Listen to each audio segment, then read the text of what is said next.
to the God is a Geek podcast, your new favourite podcast about video games, controversial video games, nice video games that aren't really video games but are social networks. But I'm jumping the gun here. We're getting ahead of ourselves. I can't remember if I said my name or not, but my name is Colm, and with me this week is the delightful voice of one Greg Hill. Hi, good evening. And the, again, equally as delightful voiced and faced, although now it seems like I'm insulting Greg's face, which is incredibly handsome, Lee Garbett. What about games as long as your arm? Yeah, pretty much. So, lads, look, I'm not going to beat around the bush, right? It's been a fucking very controversial week in the video games space. It has. And, when we're isn't not it? even finished. We're not even finished the week yet. But yeah, we've had, I don't know, and to be honest with you, there's probably more stories we could choose for this particular game that we normally start the podcast with. But I have three. And if you're new to the God is Geek podcast and you don't know how we normally start the podcast, it is with this game called Devil's Advocate, where I give, on this occasion, both Lee and Greg a minute to plead their case, a case which I give them in favour or against a certain news story within video games. And the first, so as I say, I have three, so hopefully there'll be a tie. I mean, if there's I might have to work it. But it doesn't matter, right? I'm sure it'll happen organically. The first news story that I want to look at is quite possibly the least controversial. Well, I mean, it's not controversial at all. We're going to start off nice, and we're going to start off with MiiTomo. Now, MiiTomo, it's only at time of recording, it has launched today in Europe. It's this new social media app thing that Nintendo have brought out. A lot of people on Twitter, a lot of buzz about it. People having a lot of fun.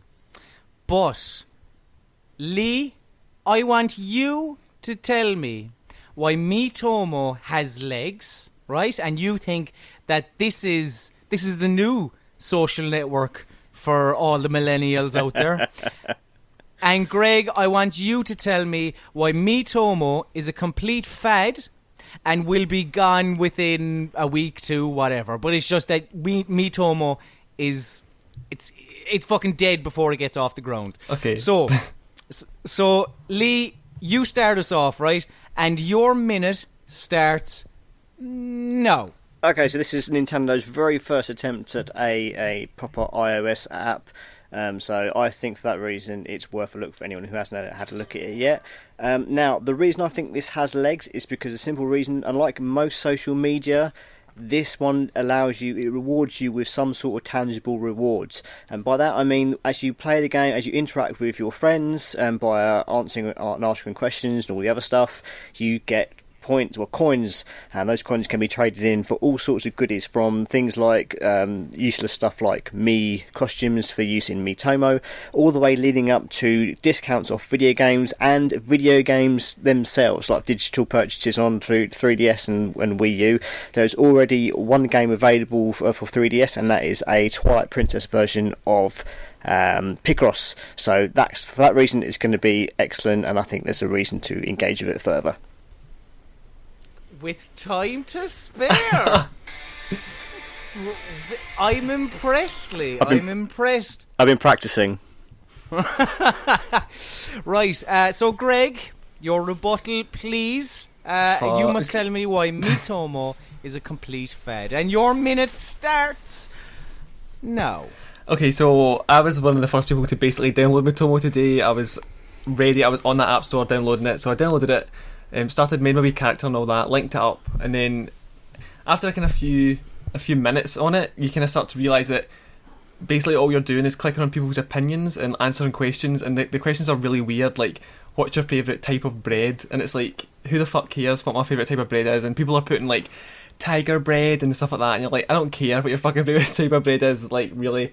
And talking about the prizes and stuff like that, you do get the coins and you can buy the kind of cute little outfits, but to get into kind of decent stuff, you have to win it. And like, there was this one thing I wanted, and it was a total fix. Like, the game was a fix, couldn't fucking win it, and I was like, fuck this, it's fixed. And like with the rewards, when you're earning the money, the kind of coins to buy the goods and stuff like that, you're only getting like 20% off a game, which is like, I don't know, like 30 quid, and for like so many coins, it doesn't really make sense. Well, I was going to say start the fans. No, that's what I don't know. What did Richard O'Brien say at the end? Start the fans, please. Oh no. What did he say? Yeah, it was a whistle. It was a whistle. It was just a whistle. It was just a whistle. Do you know there's actually a crystal maze now that like the general public can go into? There is. It's a form of escape room which are awesome. That fucking sounds incredible. But thank you very much for that argument, Greg. I think, it's a tricky one. No, Greg, I take on board what you're saying. I mean, without a doubt, Greg can be an authority on MiiTomo. He said he was one of the first to try it. I have to believe. He's played it longer than I have, so I have no way of proving otherwise. But Lee, I think it's okay. It's Lee's fine. argument was delivered with much more conviction. It seemed like Lee was more passionate about what he was saying, maybe because those are Lee's actual thoughts. But for the first round of Devil's Advocate, I'm going to have to give it to Mr. Lee Garbett. Woo-hoo. So congratulations, Lee. So can someone explain to me, as a person who actually hasn't tried MiiTomo out, Greg, because I feel like you were going against your heart there. Can you tell me what the fuck is MiiTomo? It's basically just like what it actually was, just to say I was going against my heart. It is a lot of fun, like big time. I've spent all afternoon on it, and it's drained my battery so much that my phone's now dead. But it's just a little social app. You meet your little me guy, and you add your friends, and you go and visit each other's houses, and you dress them up. And see, to be honest, it's just the most harmless fun ever. It sounds shit, Greg. I won't lie. It's really cute because you can make all these cute photos, and you do like poses, and you can add stickers, and it's total bent, but it's like good bent because I love it. Yeah, it's very Tomodachi Life. Yeah, it really is. It's got that kind of sense to it. It's very touchy-feely Nintendo style. Like the minute you open up the app, you know it's from Nintendo just because the way they design the fonts and all that stuff. I must admit, like, you have to link up your Nintendo account, which is their new account system. So if you've got a previous Nintendo Network account from your Wii U or 3DS, you've sort of got to kind of do a bit of gymnastics to link that up. Really? But they have made it now so that you can log in with your Google or Twitter accounts, like other social networks, which makes things a little bit easier. But if you've got an existing account, you've got to make sure you link that over. But you get points for doing that, so there is a purpose for doing it. So and these are points which can be used towards like discounts on games, or like can they be used for oh jeez, what's the name of Nintendo's thing again, where you could get the little statues? Was it Club Nintendo? Doesn't exist anymore. So that was taken completely away. Right, it was shut down a while ago, and this is basically the replacement. So you've got different types of coins. So you've got the MiiTomo coins, which you use to spend in-game money to play the games, to get Mii costumes and to buy Mii costumes and paraphernalia in the Mii shop. But then you've also got the gold coins, which are normally used to get like discounts off eShop games, and then you've got like platinum coins as well, which you can use to actually get full digital downloads and other things. So is there actual like full games? Exclusive games. There's a 3DS Picross game that is. Oh, this is the Twilight Princess. You said. So, but like when you say it's basically Twilight Princess. Like what do you like? I mean, it's not actually Twilight Princess. Have you played Picross? Which one is Picross? So it's the one where you have a grid. I'm thinking of Pikmin. Yeah, which one is? Yeah, sorry. So it's a grid of squares, and on the top and the left of this grid, you have rows and columns of numbers, and they tell you how many tiles in that row or column that you've got to chip in. And the idea is you kind of work things out through process of elimination to make a pretty picture. And for this Twilight Princess one, it's basically you make kind of Zelda characters and things like that. Like, do you genuinely believe this has legs, Lee? I think it's a good start for Nintendo offering a new sort of online connection / loyalty service. I mean, like Club Nintendo was excellent. I think it was far beyond anything anyone else was doing, because you actually got rewarded for, buying and playing games and doing surveys. Yeah, I agree with you there. Club Nintendo was, like, whilst it probably took a while to get, that statue, that kind of pretty nice kind of little ornament of all the Mario characters and stuff. Like, you'd probably have to buy a large number of games, but if you were buying them anyway, that's right. And then you put the points towards stuff on Club Nintendo. It was like, it's kind of rewarding your fans. Yeah, I suppose. And it's just on a small scale, of course, but to offer discounts and exclusive content just by playing Nintendo's upcoming mobile games, that's pretty cool, because this is the first of what should be many Nintendo. Oh, the DNA. All that stuff coming. I mean, hopefully there'll be some actual proper Nintendo games coming soon that are beyond the social stuff that Nintendo are kind of dipping their toe into at the moment. So I think there's a future. I think it's a good first step. I mean, it is, admittedly, MiiTomo is limited. But I wouldn't be surprised if Nintendo add more kind of features and bonuses and kind of modes as things come along. But I think it's a good first step. Yeah, I suppose this is uncharted waters for Nintendo in many ways. Kind of going into the mobile space, a space which, I mean, they should have gone into fucking years ago. They should have just said, "Here's Super Mario Brothers. It's fucking a $5, and they'd make an absolute killing." I think that's probably why they're doing it now. Why they don't. I think that's why they're doing it now, because I think they're starting to. I think everyone's starting to realise, really, because Sony did it as well. They're starting to realise how big the mobile market is. Because, I mean, you try and think of someone who doesn't have like a smartphone or basically an iPhone. It's like kind of the biggest one that I see. But you try and think of someone who doesn't have a smartphone, and I think when companies neglect that kind of fact, they're neglecting like profit. If they're not developing games for that, then it's their loss, really, at the end of the day, because they're missing out on a kind of huge audience. All these people have smartphones and they can play their games, so I don't know why the focus hasn't really been on it before, but if Nintendo want to do it, then do it, because I think it would be pretty good. I'm looking forward to playing Nintendo games on my phone, to be quite honest. So, right, on to the second news story. Lee currently up 1-0. So our second news story broke earlier on the week, and it basically boils down to an opinion on a video game forum. That video game, of course, being Overwatch.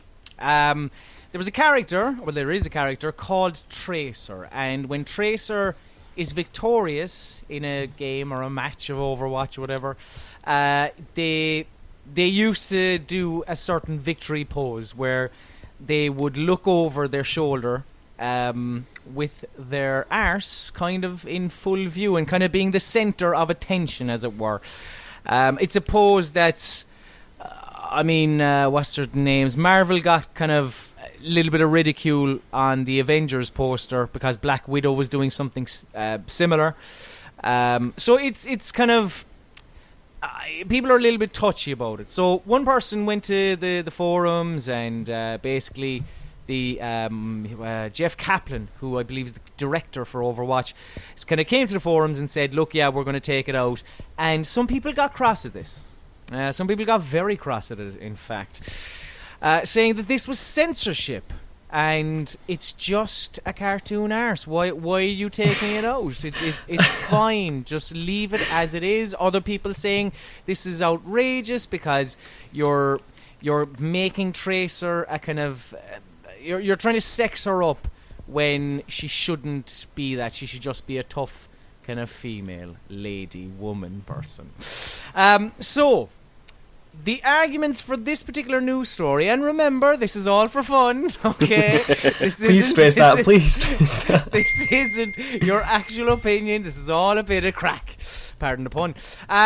But on this particular occasion, Lee, I want you to tell me why censorship is bad for video games. Let me rephrase it. Why this particular instance of censorship is bad.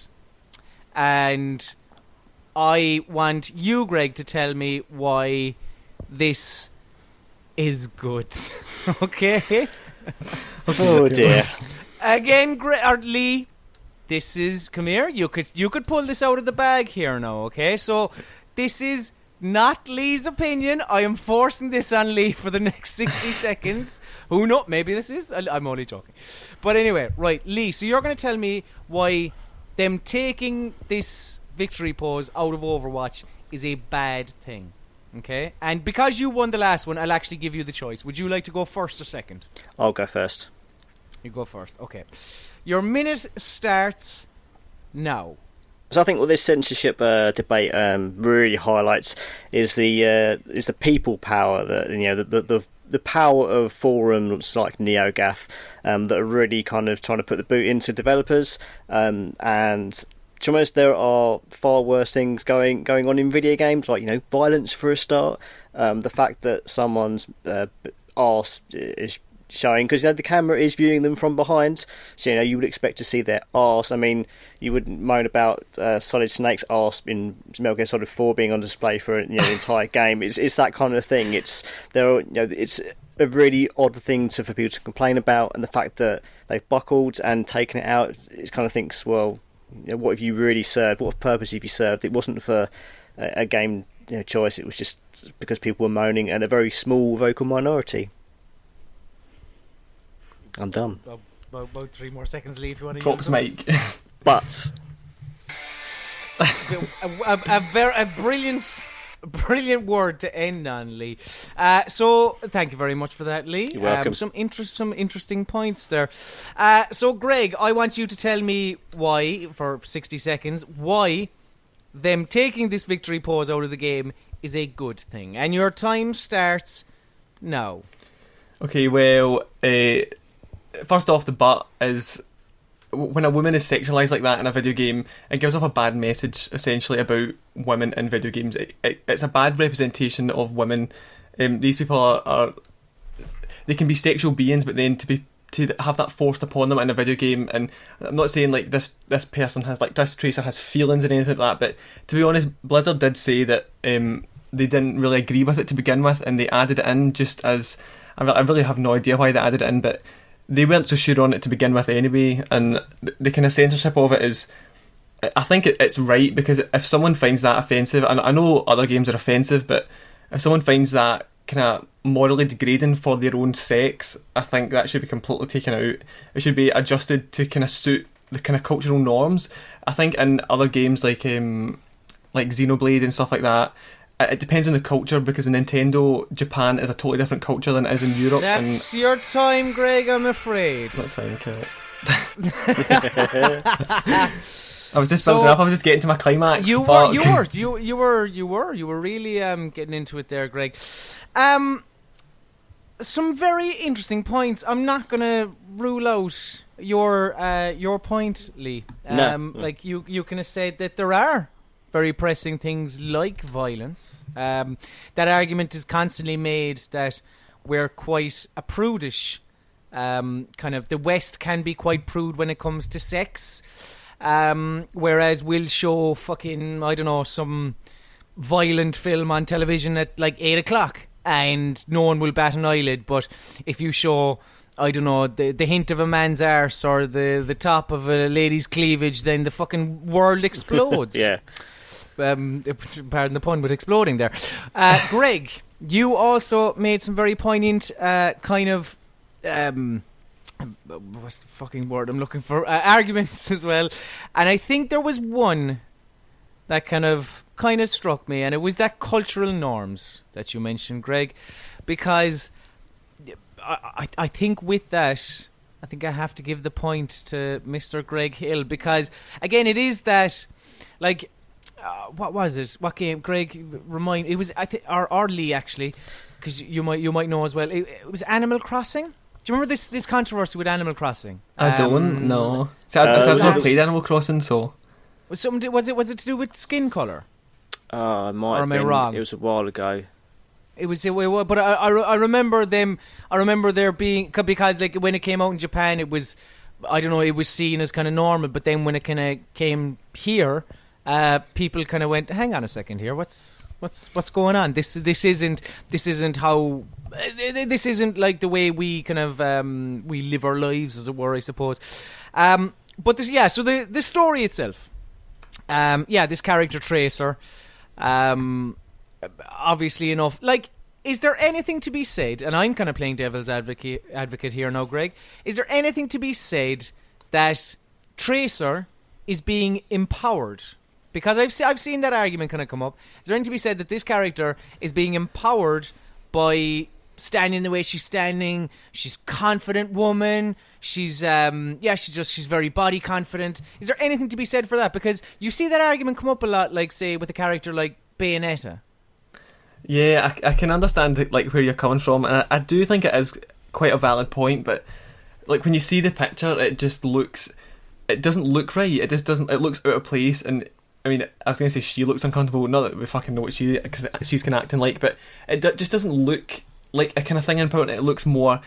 The focus is all on her arse, and I do wonder. It doesn't really come across as like an empowerment, like, oh, she's like sexually dominant and stuff like that. It just looks like people she'd have put an arse in for kind of like weird guys to go, that's fucking hot. I do wonder what the consensus would be if the costume was different. Yeah, I think I would agree. What do you mean, Lee? Well, I've only seen the picture, and it's a very form-hugging garment she's wearing. I do wonder if it was, say, something like maybe one of the male characters wore, a bit more similar to what I haven't seen many of the characters in Overwatch, but I'm assuming they're wearing something slightly less figure hugging in a way. And I wonder if nothing at all. It exactly feels like I'm wearing nothing at all. And I wonder if that was the case, then maybe we wouldn't be having this argument. I mean, I can see both sides of it. On one hand, like, there are far more pressing things to worry about in this world than the pixelated character. But in the other, what sort of example are we kind of showing people when every woman has to have their arse hanging out in some way? Mm-hmm. Why can't we see a gigantic crotch thrusting in our faces in some sort of character collect screen? Mm-hmm. Yeah, like, see, I mean, there were some very interesting pieces kind of written on this and stuff like that. And actually, Patrick Dane of Bleeding Cool, who was on this podcast a couple of weeks ago, he wrote an interesting piece on it, which kind of it was a very well measured kind of look at both sides kind of argument, because similar to what he says in that piece, I am quite liberal, and I am quite, like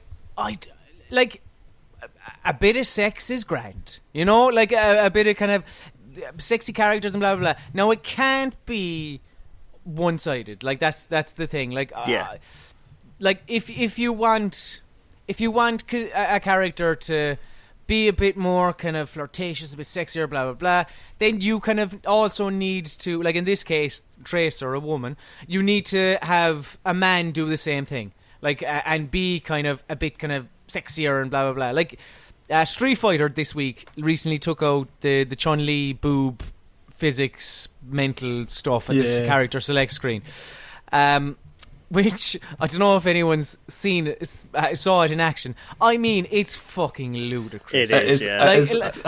I thought it was so funny. Like, that's the thing, it's funny. It's not titillating. I know. It's like, what? It just the physics are totally out. I played it at like an event, and I remember like I can't remember who I was playing it with, but I turned and I was like because I clicked Chun-Li, and then they went Chun-Li as well, and the tits went all over the joint, and I was like, what the fuck? I was like, what the fuck was that? And I quit the match and went back, and I watched it again, and I was like, that's not sexual. Like, it is sexual, kind of, obviously it's about breast, but it's not sexy, if you know what I mean. And it was utterly hilarious. Completely, yeah, it's so funny. But like, if I'm to kind of like, okay, take out that mental boob physics stuff, right? Like in Street Fighter, you have Ryu, you have Ken, who, well, no, is Ken isn't topless. Well, no, Ryu's not topless either, is he? Well, I suppose there's alternate. Yeah. So, like, I suppose there are these topless male characters, and there's also the likes of, like Chun-Li or even Laura is a better example actually, because I mean she's fucking wearing very, very little. Adam Cook's favourite character actually, I believe. And they like, you know, it's so you can kind of say, all right, so they're sexing up both sexes, as it were. Okay, you know? but you have there are plenty of Street Fighter characters that are what one would say unattractive for the most part. So why can't you get a quote-unquote unattractive female character? Fair point. That, There isn't any really, is there? That you can get behind, that you know that has strength and is, you know, confident and that, and not seen as a joke, or real kind of average kind of person, the female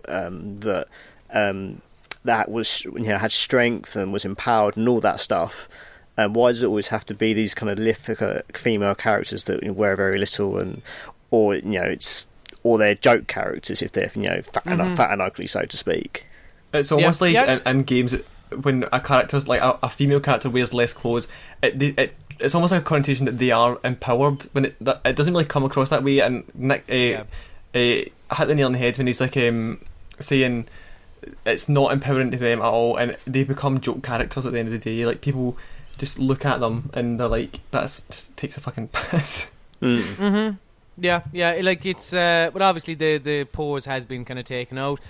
A lot of people, very stupid people, getting very cross about it and kind of wanting their cartoon arse. Like, I mean, there are places where you can get cartoon arses, lads. Google it, just Google it. I'm sure you'll be able to find something to tickle your fancy. But so the current score, 1-1. It's amazing how this happened. So our final news story.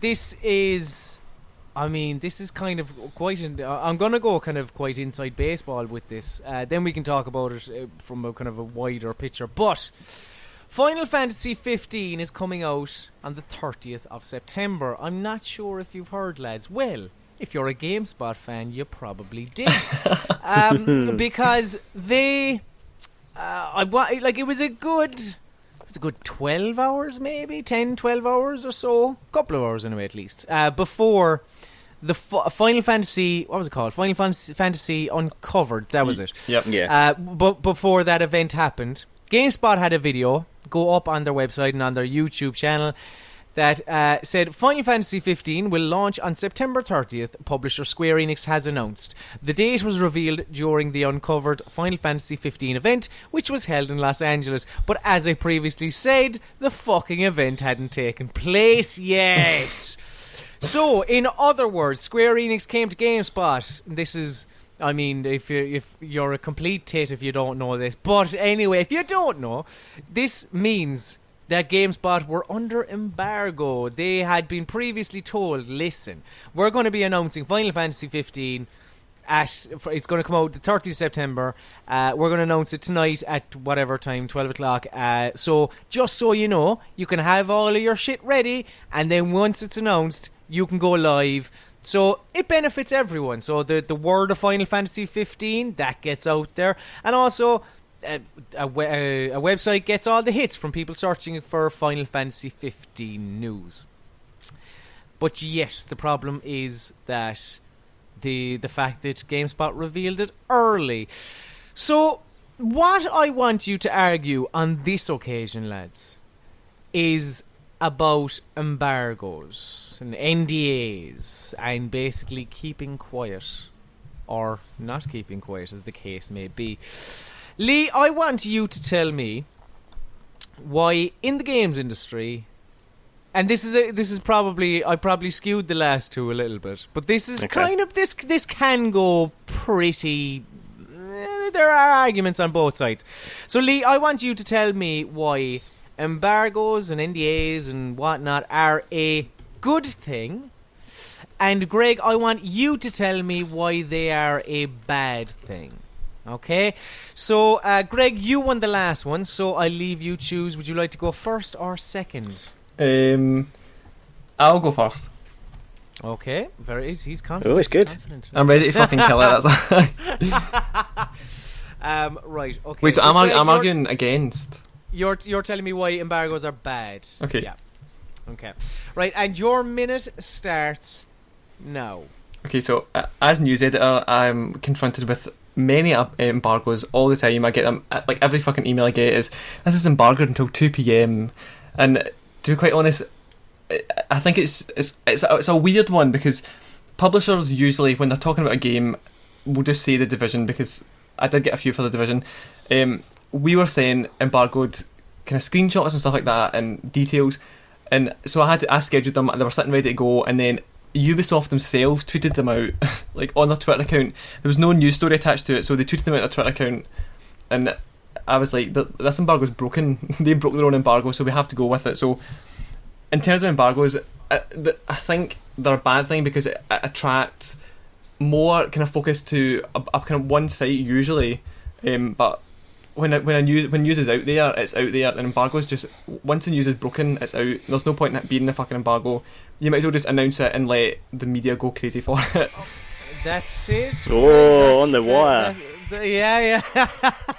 Because if you hadn't finished that, I wouldn't have been able to accept your minute.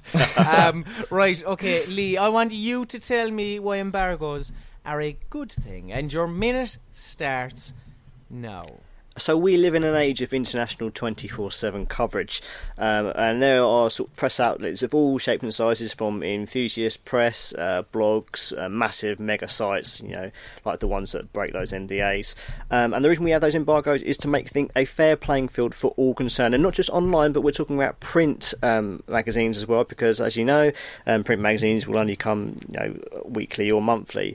And to have a bit of information coming at the same time means that all of us involved in the press can have a chance to be to have that information out there, so that our readers don't go elsewhere. It's so very important, that we have a level playing field, no matter who, how we are, who we are, and who we work for. It's just so very important, and I think an embargo for that reason is just good for everybody, and including readers as well. It means they get more choice of who they can get their news from as well. Colm, shut up. Just give Lee it. I mean, it's so hard to argue against something I disagree. You see, Lee. That's a tricky one. I knew you were going to bring up the whole kind of. I knew you were going to try and pull on my heartstrings and go, it's a fair playing field for everyone, us included, and all that. And, but see, I see Greg's point as well, because indeed, yeah. I remember. I mean, there was a certain thing a couple of weeks ago, Lee, which the two of us actually kind of did stuff for. Oh, and then they went ahead and fucking revealed it. The thing that we spent a whole week kind of working on, because we knew it was coming, and then literally like the day before it was coming in, we were so excited. We were the first to have this exclusive, and then it was completely bollocked up by the end developer. Yeah, exactly. It's pretty tragic. So it's like, I think sometimes they work, sometimes they don't. It depends on the situation. But when the publishers and developers break them themselves, there's really no fucking point in them existing. But to be fair, I do agree with them. They do. Yeah, they do have their kind of their pros and their cons. But there's a difference. For this, hang on, I still have to give. I just still have to announce a winner. I'm just sorry, lads. But on this occasion, I'm going to have to, mainly because, and Greg, I mean, you danced around the houses for the first 25, 30 seconds, and if it was a little bit more focused, maybe you might be lifting to the trophy. But tonight, your champion is Mr. Lee Garbus. Woo! Woohoo! I'm still ecstatic from my first win, 5 weeks ago, so it's cool, don't worry. I want my theme music going. I'll start the theme music. I'm going to walk out with my trophy, my belt around my shoulder. Yeah. The reigning champion is now Lee Garber. But yes, so I suppose, I think you were saying something, Lee, before I kind of had to formally announce a winner. Yes, embargoes, there are pros and cons, aren't there? There is. And there's a difference between making a genuine mistake about releasing something early and brazenly just ignoring the NDA and getting that information out. And people do both of those things, and especially as insiders, we do see this quite a lot. And we can, and we've accidentally broken embargoes. Like it does happen. It's just one of those. People do make mistakes. You set something different in the back end of your site, or you accidentally change the time to the wrong thing. Or in some cases, we've had instances where people have got companies and publishers have got confused between time zones as well. So they've said like, the Americans is one time, but they've forgotten that they're in their own different time zone, and they're not their own summertime, so it's like an hour earlier or an hour later. So it's mistakes can be made. Mistakes made, and I think that's what's happened with. I hope that's what's happened with GameSpot. I'd really worry if they were deliberately breaking that NDA, but how'd you tell? I honestly don't think they would be. I think with time zones, I totally agree, because it's a fucking mind zone. Like the little kind of time converter thing on Google Chrome is like my most used app, because when it comes to embargoes, it's always in like American time, and I was like, right, I need to convert that. And usually you would think I would maybe learn, like, say like 10 PST is like whatever time here, but I don't have the kind of patience to learn it all. And it is like a minefield, because every time I schedule something for an embargo, I'm always like, that's going to publish early, and it's going to like a fucking cataclysmic end to this fucking website, because we're going to get sued out the door. And like, I think with GameSpot, I think it was probably a kind of an accident. I don't think they would have meant it, because Square Enix they're fucking hardcore when it comes to NDAs. So I think it probably was just a kind of an accident. But they spent a lot of money. Like, think of how much money Square Enix put on for this massive event. They hired Kind of Funny. They lots of outlets shipped press from all over the world to this area, and then to find out probably while most of the people were on their way to the event. By the way, this is all the information. It's all out there now. Have at it. Because the release date was the kind of biggest thing. I do feel for Square as well, because I mean they'd hyped this for this was announced months ago, and everyone was hyped for the release date, and we thought we were going to get footage, and there's a demo now, and this was all kind of really planned in advance, and people were really hyped for it, and no one really knew if they were going to say the release date, or when the release date was really going to be. And when it was leaked, I was like, fuck. I was like, I do feel bad for them, because I feel like they've put in a lot of effort only to have it spoiled by a fucking embargo. Well, I mean, it's like anything. You expect to. I don't know. You expect everyone to play ball. Like, it is like what you said, Greg, about was it the Division or whatever it was? But like where. Like, if you come to me and you say, I have a secret for you. You can't tell anyone this secret until 3 o'clock, but look, you can tell people the secret. And it's like, all right, okay, great stuff. Thanks very much. I'll tell people the secret at 3 o'clock. And then they go at half to, I can't hold it in any longer. Here's the secret. And you're like, you fucking bastard. That was good. That was meant to be me. And it's like, but then at the same time, it's theirs to tell. So they can, in many ways. So I suppose they can unveil that information whenever they so wish. But it's I don't know. It's a strange one, because you do, like, obviously enough the three of us, we're not privy to every website's business, so we don't know. But like, when a website does break an NDA, you do kind of wonder, because people sign NDAs for fucking crazy, like stupid amounts of money that people know will never come to pass, like kind of Hulk Hogan money, beating Gawker, that kind of money that's like, this is you're never gonna get this type of money, but it's basically to scare the shit out of you to not do it. Like on this occasion, I don't know, like it's I don't know. It is I don't know. It's a peculiar one. So they're kind of an extended Devil's Advocate this week, simply because we just had again, this was a proper like a news week for video games. In terms of what we've been playing, I think I've played the newest game out of everyone, which is TrackMania Turbo. Now, is anyone here a TrackMania Turbo fan? I feel like I've heard of it, but I don't really know much about it, so you have to just kind of give us the rundown. Had you actually, Lee, had you played the Wii version? No, I didn't actually. I haven't actually played any of them. Similar to myself. It's kind of, do you know what? Like, I was kind of, I suppose, like a few people on the site, I suppose you kind of you pick up little bits and pieces about TrackMania throughout the years, but knowing very little about it. It was kind of very PC focused series. That it actually the Wii version, or I think it was just called TrackMania Wii or TrackMania Turbo Wii or whatever it was. That was the only time it ever kind of came to consoles.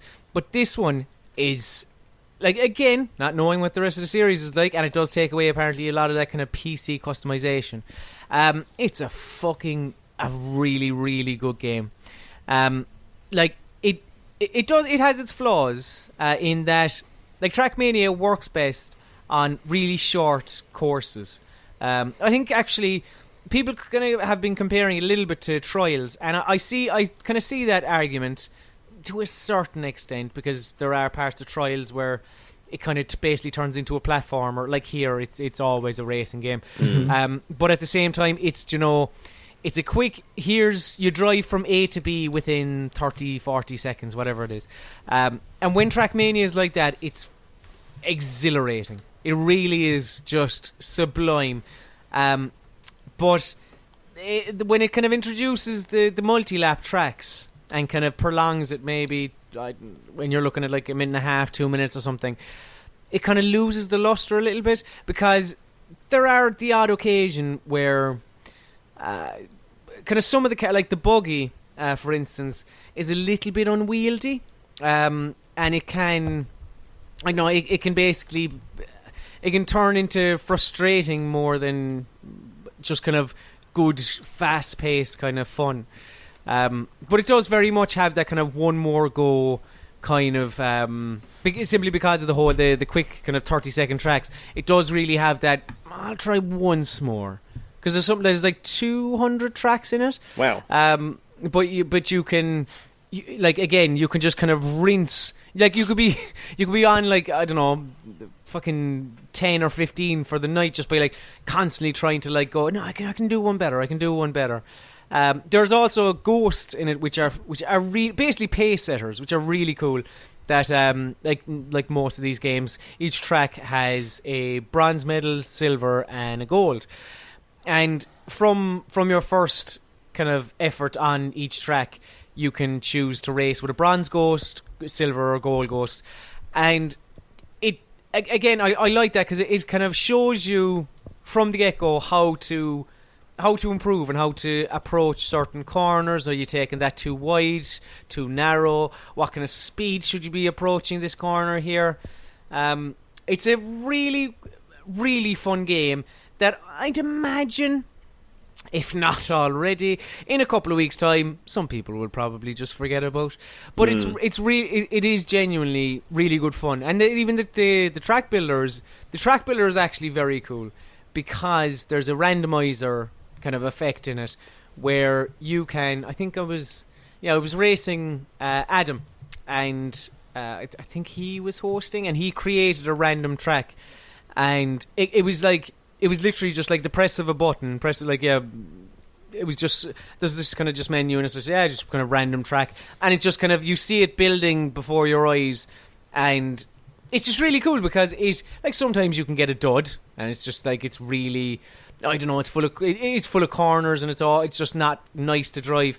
But sometimes you can get kind of really, really fun tracks that utilise the track builder very, very well, and can have you playing for fucking hours on end if you want. But it's a genuinely very, very good game that I would recommend if you're into that sort of thing. Awesome.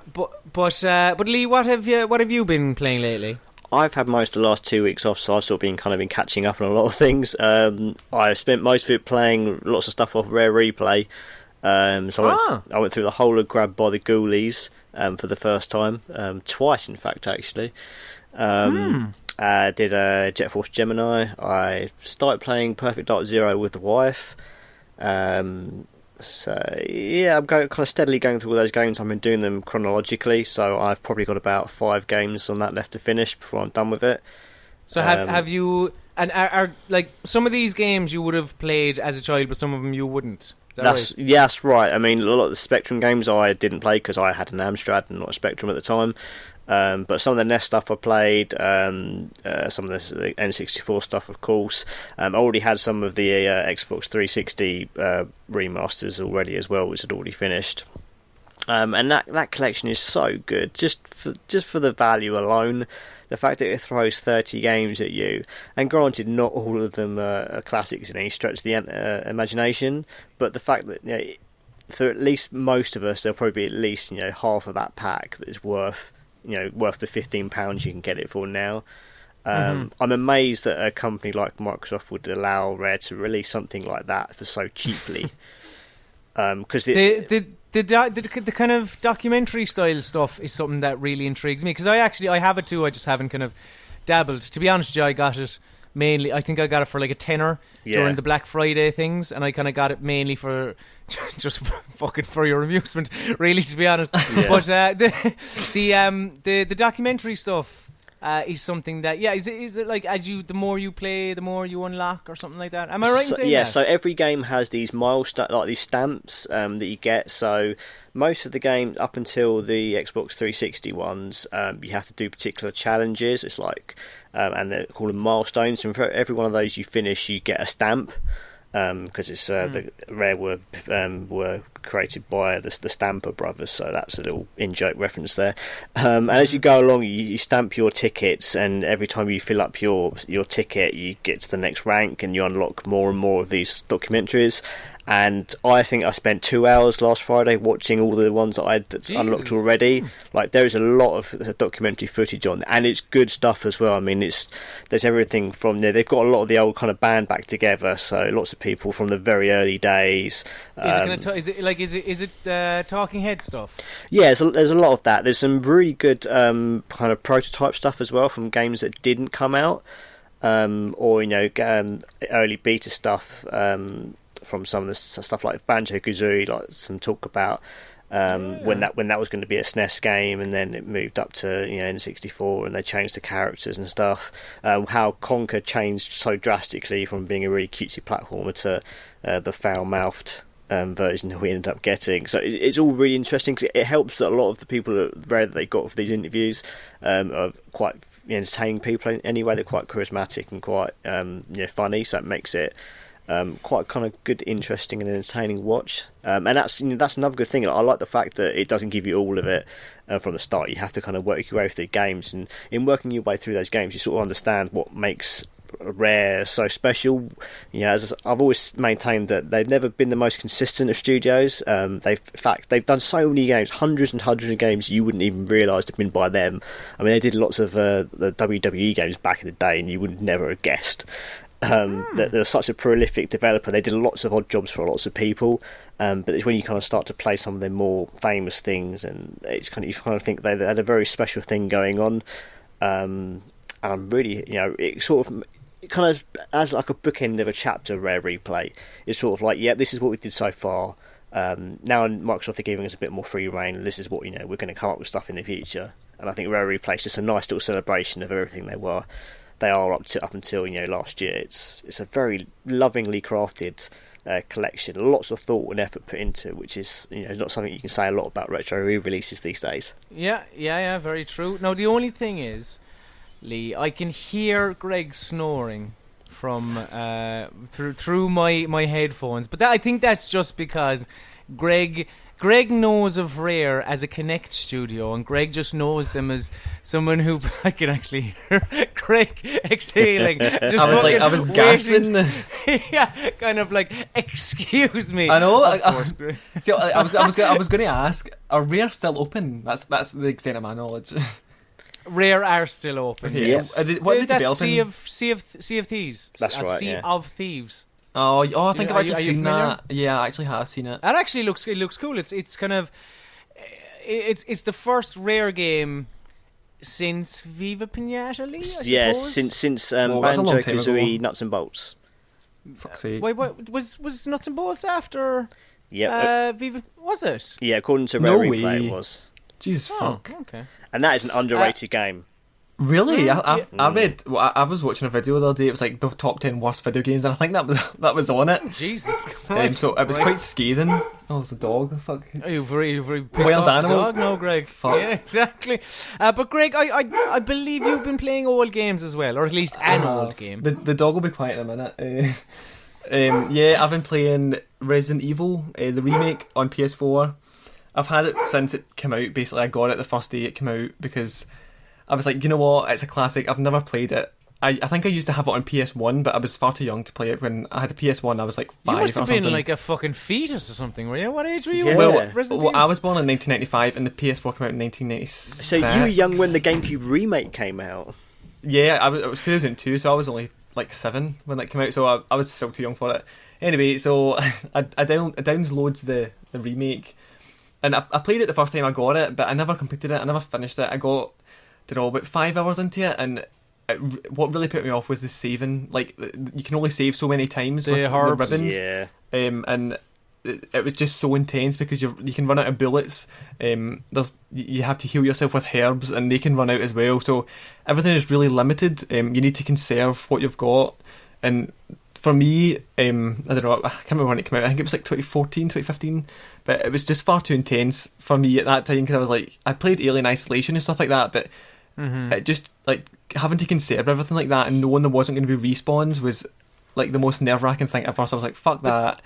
So but didn't Alien Isolation kind of set you up for what Resident Evil was or is? Because it is kind of a throwback in many ways. Because like saving with the typewriter is very much the thing with the phone in Alien Isolation, that kind of thing. It sort of did, but then in Alien Isolation, although you have to revisit some places, it's mainly a linear game, so you're going through kind of new areas, and it's always got like items and stuff like that. But when it comes to Resident Evil, you're just going around the mansion over and over and over again, so you're always coming to the same places. And I actually thought about drawing a map on like a piece of paper so I can mark where everything was, because it doesn't mark on the in-game map. So so it was totally intense. I started playing it a second time. This was like middle of last year, and I was like, can't do it. So this time I'm actually dedicated to do it because I just want to finish it. I want to like say I've done Resident Evil. Yeah, because you're quite a big horror fan, Greg, aren't you? I am, and I feel like by not playing it, I mean, I enjoyed like Silent Hill and stuff like that.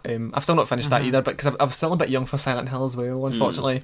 But I do really want to finish Resident Evil. I have been making good progress. I've been kind of playing it a bit every night. I've been playing it through remote play on Vita, which actually works really well. But it's one of the most intense horror games I think I've ever played, and I didn't really expect it to be. When I first kind of started thinking about it, or when I bought it, I was like, this isn't really going to be that scary. It's really fucking intense because you're always on your toes. You don't know when something's going to appear, when you're going to run out of something. You need to be so conservative, and it's so nerve-wracking. It's really one of the most nerve-wracking games I've ever played, but I'm loving it. I'm going to finish it. It's like dead set. I need to fucking finish it, or I'm just going to hate myself. Have you played any of the other Resident Evil, the more recent ones, or even 4? I actually had 4 on one console, but I hated it. I hated 4. I thought it was terrible. Really? I didn't finish it though, which is really bad. I really do not finish games at all. But I just didn't enjoy it. I thought it was really fucked. But I think I'm probably going to buy it in PS4 and play it again because I could be skewed. I think the only Resident Evil game I've actually completed is Umbrella Chronicles. I don't know if you remember it on Wii. Yeah, that was great. It came with like the zapper and stuff like that, but I didn't have the zapper. I just used my little remote. But I thought it was great fun. It was like an on-rail shooter, and the zombies. It was kind of like House of the Dead almost. It was, I remember it. Yeah. I think they actually brought it out for other consoles as well, but. I thought it was great. It's the only one I've really finished. The story in Resident Evil gets a bit kind of fucked, and I think always the start of story is always better than what comes at the end, because now I feel like Capcom have just went like downhill with them. They still make kind of like consistent like action games, but in terms of plot and stuff like that, they just are not like up to par. Like no one really knows what's going on in them anymore. I think I do want to try and play more. I was going to buy the 3-pack, 1, 2 and 3 on Vita, so I think I'm going to do that and play the originals, and we'll just see how it goes. 2's great. Yeah, I've heard 2's great, and I've heard 3's pretty good as well, with Nemesis in it. Is Nemesis the second one actually? Nemesis is the third one. I've heard that they're both really good, so it's on sale now, so it's $11.99. I'm just so tempted. Probably will, but Resident Evil it's coming along pretty great actually. I'm really enjoying it. That's actually, I don't know, was it you, Greg, or was it you, Lee? But it sounded like a Resident Evil door just slammed shut there. Yeah, it was my Resident Evil door that slammed shut. Fucking hell, I'm terrified for your life, Greg, so we better finish this podcast before you're killed dead. So thank you very much, dear listener, for listening to this episode of the God is a Geek podcast. Of course, you can, if you enjoyed this and you would like to get an extra, 15, 20 minutes or so, you can back us on patreon.com/God is a Geek. Give us a couple of your hard-earned bucks, and yeah, you get an extended podcast, you get early videos, you get the odd extra video. It's not a bad deal at all. And of course, we're on Facebook, facebook.com/God is a Geek, twitter.com/God is a Geek, and you can follow the three of us on Twitter as well. I am at Colm_Ahern. Lee is at The Last Metroid, and Greg is at Greg Hill. We found out a couple of weeks ago about Greg's exploits to get the name at Greg Hill. Very sinister. Yeah, don't fucking trust that man whatsoever. So now it's time for my least favourite part of the show. This is where we must bid the listener adieu, so say goodbye, Lee Garbutt. Goodbye. Say goodbye, Greg Hill. Goodbye. And say goodbye, Colm Ahern Sloan.